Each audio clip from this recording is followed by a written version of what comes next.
Malam sahabat-sahabat sekalian. Untuk hari ini kita akan bicara tentang konsep sebuah opini tentang apa kekeliruan dari konsep kedokteran tentang sistem imunitas dan penyebab penyakit virus ataupun bakteri.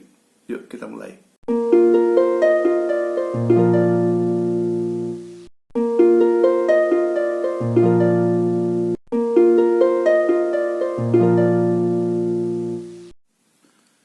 Dalam menghadapi penyakit infeksi, ada dua pendapat yang berkembang. Pertama, teori kuman yang dicetuskan oleh Louis Pasteur, dan lawannya adalah teori penyangkalan kuman yang dikemukakan oleh Antoine Béchamp.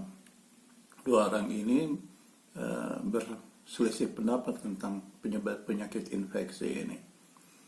Pertama, Pasteur mengatakan bahwa penyebab penyakit selalu ada akibat oleh kuman.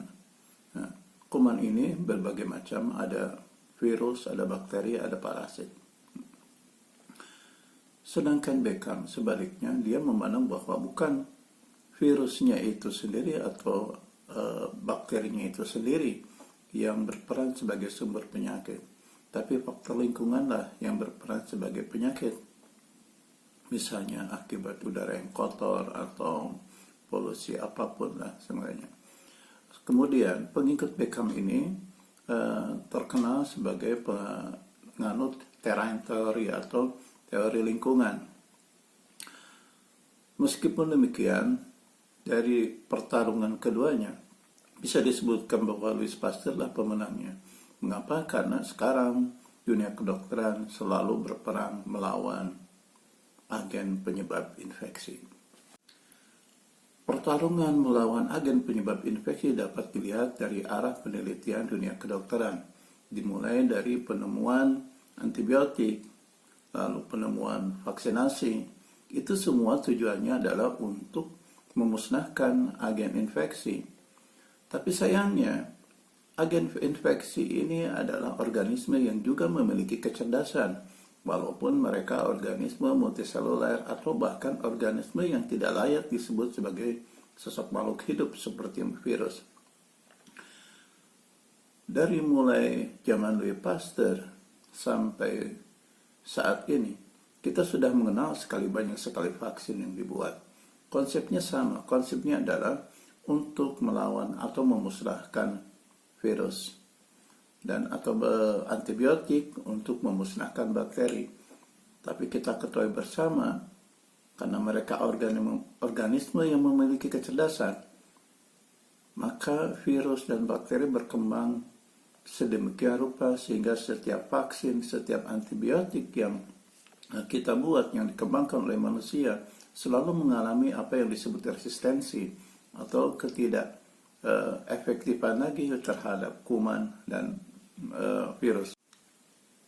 Sedangkan kelompok terrain theory selalu melihat bahwa masalah utama ada pada lingkungan, sehingga mereka bermati-matian sekarang berkembang menjadi kelompok para environmentalis, para pencinta lingkungan. Akhirnya mereka berpikir bagaimana supaya manusia kebal terhadap agen-agen infeksi tersebut. Mereka menganjurkan supaya kita banyak makan makanan yang alami, natural, memperkuat sistem imunitas. Intinya jauhilah hal-hal yang bersifat artifisial seperti makanan kalengan atau zat-zat berbahaya. Sehingga kadang-kadang sikap mereka terlihat ekstrim dalam memilih lingkungan atau bahan makanan yang mereka konsumsi. Ya. Sayangnya, meskipun mereka bilang mereka menolak teori kuman, tapi dengan konsep memperkuat sistem imun, sebetulnya mereka dalam alam bawah sadar mereka mengakui bahwa sebetulnya kuman itu sendiri yang juga menjadi penyebab dari berbagai penyakit. Nah, jadi sebetulnya tidak ada bedanya antara game teori dengan terrain teori. Mereka bilang bahwa tetap sumber penyakitnya adalah di kuman. Lalu bagaimana ketika datang teori autofagi? Autofagi seperti yang berkali-kali saya jelaskan dari awal, dia tidak memperkuat sistem imun, berbeda dengan konsep yang ditawarkan oleh terrain teori. Justru dalam autofagi, sistem imun yang ada harus dirombak, harus dihancurkan, harus diperbarui. Mengapa? Kan memang dari sanalah sumber penyakit, bukan dari bakteri tapi bagaimana sistem imun kita yang sudah lama terbentuk. Mengapa sistem imun ini menjadi penyakit? Karena sistem imun tersebut sebetulnya adalah suatu mekanisme tubuh untuk merespon setiap rangsangan dari luar. Berbagai jenis protein yang dihasilkan oleh tubuh itu memerlukan sebuah kode genetik. Kode genetik ini diatur di dalam sel. Dan ternyata kode genetik ini ada dua jenis. Pertama, kode genetik intrakromosom dan ada kode genetik ekstrakromosom. Kode genetik intrakromosom bertanggung jawab atas pembelahan sel, atas reproduksi sel. Sedangkan kode genetik ekstrakromosom itu bertanggung jawab dalam memproduksi protein-protein yang dibutuhkan sel dalam menghadapi respon lingkungan. Hampir semua reaksi tubuh itu adalah reaksi antar kompleks protein. Misalnya, dalam proses pencernaan, sahabat-sahabat mengenal apa yang disebut sebagai enzim. Enzim adalah sejenis protein juga. Dan enzim ini dihasilkan oleh sel tubuh. Dan untuk menghasilkan enzim ini diperlukan sebuah kode genetik. Tidak harus sampai sel melakukan replikasi tubuh secara keseluruhan. Kode genetik ini diturunkan dari generasi ke generasi.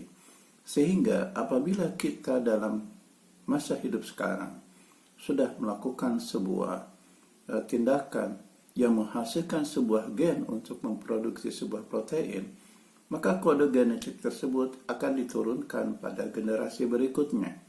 Ini yang kadang-kadang tidak kita perhitungkan sebagai sebuah penyakit autoimun. Jadi penyakit autoimun mungkin pada generasi sebelum kita yang menghasilkan gen itu pertama kali, itu tidaklah menjadi sebuah penyakit.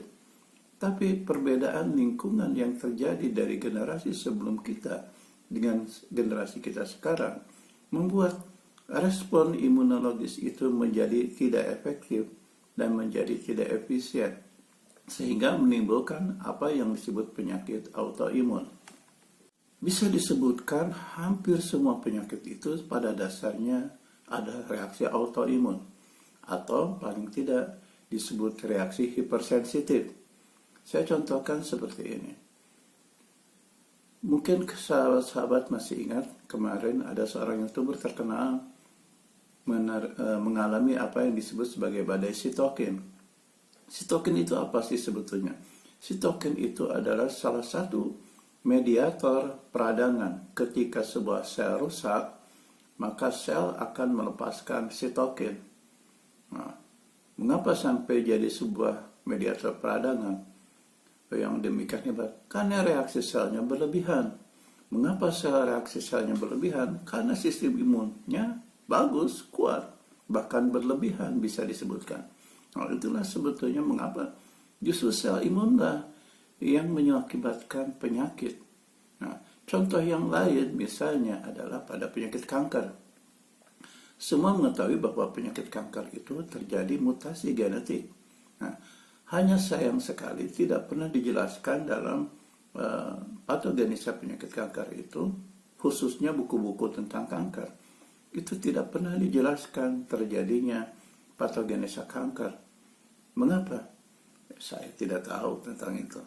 Tapi yang jelas, dalam patogenesa kanker selalu ditemukan adanya plasmid. Teori plasmid ini menarik, karena plasmid ini adalah kode genetik ekstrakromosom yang ternyata memiliki sebuah perilaku kecerdasan. Perilakunya bahwa dia tidak mau dikeluarkan. Lucu memang kalau kita bicara tentang plasmid ini. Jadi, sahabat-sahabat sekalian, kode genetik ini ternyata oleh tubuh selalu diperbaharui secara alami.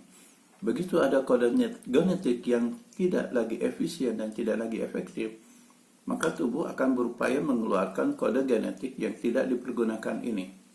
Nah, sayangnya, kode genetik yang tidak bisa dipergunakan ini juga memiliki karakteristik gen. Apa itu? Ya, survival. Dia menginginkan untuk bisa bertahan, tetap eksis. Sehingga ketika ada upaya untuk mengeluarkan dirinya dari sebuah sel, maka kode genetik atau plasmid ini mencoba bertahan. Ada dua cara yang selama ini dikenal dalam penelitian. Pertama, plasmid bergabung dengan plasmid lainnya, sehingga akan membentuk plasmid yang berukuran jauh lebih besar. Nah, selanjutnya, plasmid yang memiliki ukuran yang lebih besar ini akan mempengaruhi ekspresi sel dengan memproduksi protein yang tidak pernah diinginkan oleh sel. Nah, protein yang tidak diinginkan oleh sel ini akhirnya berkembang merubah ekspresi sel. Nah, ekspresi selnya ini bisa menjadikan sel menjadi lebih ganas atau sel menjadi memusuhi sel lain yang sejenis. Selain dengan cara bergabung, ada lagi dengan cara yang lain, yaitu berikatan dengan zat-zat toksik, misalnya timah hitam atau misalnya merkuri. Itu ternyata terlihat bahwa plasmid ini bisa berikatan dengan zat-zat beracun tersebut, sehingga akhirnya merubah juga ekspresi gen. Dan sebetulnya kalau menurut teori, kita tidak perlu khawatir dengan zat-zat yang beracun seperti merkuri atau apa. Mengapa? Karena pada dasarnya tubuh memiliki kemampuan untuk detoksifikasi di retikulum endoplasmik. Ya, mungkin sahabat-sahabat sejawat masih ingat ada organel sel yang disebut retikulum endoplasmik. Retikulum endoplasmik di sini ada organel yang disebut aparatus Golgi. Dua organel ini bekerja sama selain untuk mencerna makanan, juga untuk melakukan detoksifikasi terhadap zat-zat yang bersifat racun. Dalam konsep autofagi, ketika tubuh dalam kondisi sel dalam kondisi starvasi, sel akan berusaha mencari sumber gula. Sumber gula ini ternyata kaya pada berbagai organel yang memiliki kode genetik. Apa organel itu? Memiliki apa yang disebut ribosa atau deoksiribosa. Organel-organel yang memiliki kode genetik ini banyak. Tidak hanya satu, tidak hanya plasmid. Banyak sekarang, ternyata penelitian sekarang menunjukkan banyak sekali organel sel yang memiliki kode genetik. Misalnya seperti yang saya sebutkan, plasmid, ada juga mitokondria, ada juga ekson dan intron yang memiliki kode genetik RNA. Nah, kode genetik yang berbeda inilah sebetulnya yang bisa menjelaskan mengapa virus itu ada yang berupa kode DNA saja dan ada yang berupa kode RNA. Dan kita sekarang membahas ini sesuai dengan teorinya Ibu Barbara McClintock pada tahun 1959. Pada tahun 1959, Barbara McClintock, seorang ahli biologi asal Kanada, mengemukakan sebuah teori yang disebut Homeless Theory. Homeless Theory ini bercerita tentang asal-usul virus. Beliau mengatakan bahwa virus sebetulnya berasal dari tubuh itu sendiri. Kenapa? Karena beliau melihat kemiripan antara virus dengan organel sel. Tapi saat itu belum mendapat skala dukungan. Mengapa? Karena memang penelitian ke arah sana belum terlalu ngetren tentang bicara penelitian kode genetik atau DNA. Sahabat-sahabat tentu tahu bahwa penemuan kode genetik itu penemuan yang baru. Watson dan Crick menemukannya sekitar tahun 1953, meskipun 6 tahun sebelum tentang teori, tapi penelitian tentang kode genetik belum sehebat sekarang. Ya. Jadi baru pada tahap-tahap awal, belum semua ilmuwan terpapar tentang temuan kode genetik tersebut.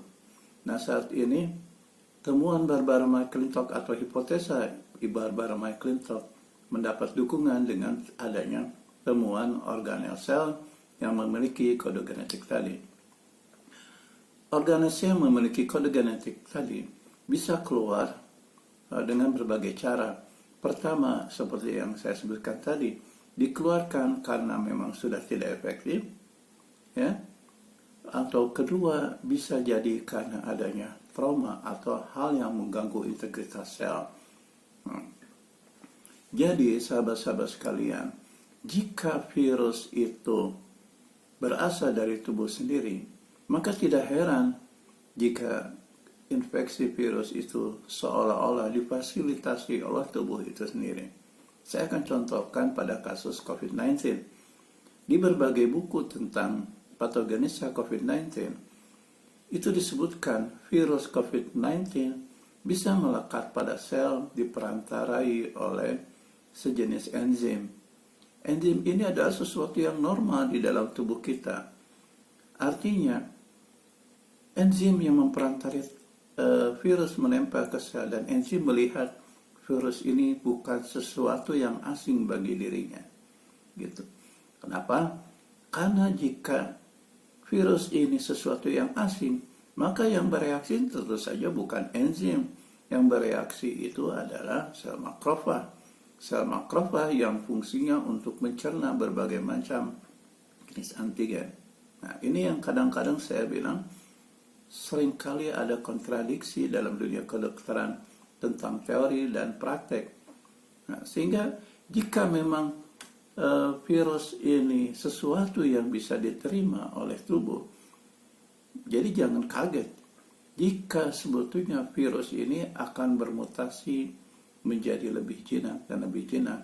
Mengapa? Karena pada dasarnya virus tidak mampu hidup di luar sel.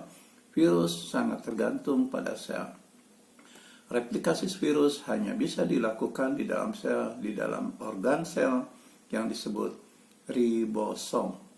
Ribosom ini yang fungsinya mereplikasi kode genetik virus menjadi sebuah protein, atau bisa juga mereplikasi kode genetik virus menjadi kode genetik yang sama. Otophagy seperti yang saya sebutkan, dia akan mencerna semuanya, sehingga hasil akhir dari otophagy, tubuh akan bersih dari semua kode genetik ekstra kromosoma. Dan ini sebetulnya bisa mengancam rasa keamanan dari sel itu sendiri. Mengapa? Karena setiap kode genetik ekstra kromosoma itu sebetulnya dibentuk dari kode genetik ekstra kromosoma sendiri. Jadi rantai kromosom itu dipotong sebagian, dibiarkan keluar, dan dibiarkan untuk memproduksi protein yang sesuai dengan kode genetiknya tersebut. Rasa terancam dari sel itu akan mengakibatkan apa yang disebut reproduksi, sehingga sel akan menggandakan dirinya, dan itulah yang sebetulnya diharapkan dari sebuah mekanisme otophagy, terupaya mekanisme penggandaan diri atau replikasi sel secara keseluruhan. Sel yang dihasilkan tentu saja menjadi sel yang lebih baik dan lebih baru. Dan selanjutnya, sel yang masih fresh ini, kelak, pada saat mulai ada lagi glukosa, ada lagi sumber energi buat sel, maka sel akan membentuk kembali kode genetik ekstra kromosoma baru untuk memproduksi protein yang dia butuhkan. Rasa terancam sel seperti yang dikatakan oleh Richard Dawkins merupakan ada sifat dasar dari kode genetik. Jadi sel ataupun organisme sebetulnya adalah kendaraan buat gen. Gen yang sebetulnya ingin bertahan, ingin selalu tetap eksis. Makanya ketika sel merasa terancam, sel tidak ada lagi gen ekstra kromosoma, maka gen akan berusaha mengatasi rasa terancamnya tersebut dengan melakukan replikasi pembelahan diri. Dan buat kita sebagai organisme multiseluler, upaya gen untuk bereplikasi atau mereplikasi diri jelas adalah suatu hal yang menguntungkan. Mengapa? Karena kita akan memperoleh sel-sel yang baru, sel-sel yang lebih baik dari sebelumnya. Dan nantinya kita akan mampu melakukan adaptasi yang lebih sesuai dengan kondisi yang kita hadapi, sehingga tidak ada lagi penyakit yang disebut hipersensitivitas ataupun autoimun. Mengapa? Karena gen-gen yang kita hasilkan adalah gen yang baru, gen yang lebih sesuai dengan kondisi yang kita hadapi sekarang. Itulah sebabnya mengapa saya katakan bahwa pendekatan jam teori atau teori Kuman Louis Pasteur memang pada jangka pendek dia akan mengatasi infeksi, tapi pada jangka panjang dia akan memunculkan potensi infeksi atau potensi penyakit baru. Penyakit apa? Penyakit kanker. Itu yang pasti akan dihasilkan dari pendekatan teori Kuman. Mengapa teori kanker ini dihasilkan? Karena semakin banyak plasmid yang berada di dalam sel, dan plasmid ini tidak menginginkan untuk dikeluarkan di dalam sel. Mengapa? Tidak menginginkan? Karena karakteristik survival. Nah, pada pendekatan autofagi, gen-gen ini memang tidak dikeluarkan, tapi gen-gen ini dicerna.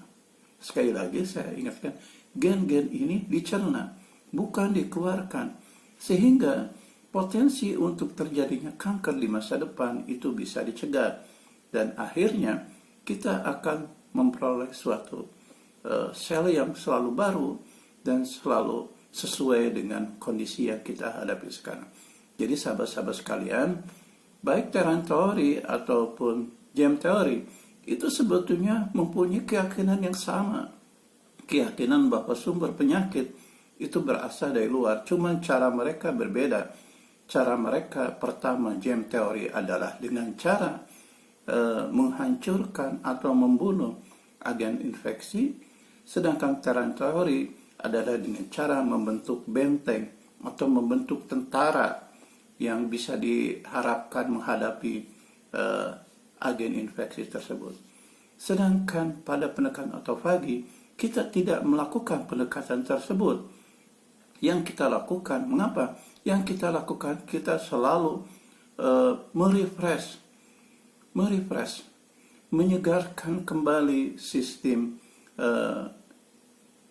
respon tubuh kita, sehingga respon tubuh kita akan selalu ada. Jadi tentaranya, kita tidak selalu menambah tentara, tapi kita selalu menjadikan tentaranya itu tentara yang baru, tentara yang muda. Jadi tentara-tentara yang sudah tua kita berhentikan, kita produksi lagi tentara baru yang masih muda, tentara yang lebih sigap, tentara yang lebih responsif dalam menghadapi respon lingkungan.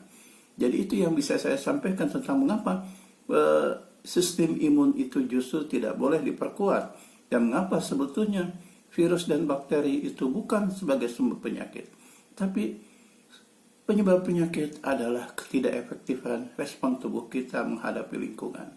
Itu saja yang bisa saya sampaikan untuk saat ini. Mudah-mudahan bisa bermanfaat untuk sahabat-sahabat sekalian. Salam.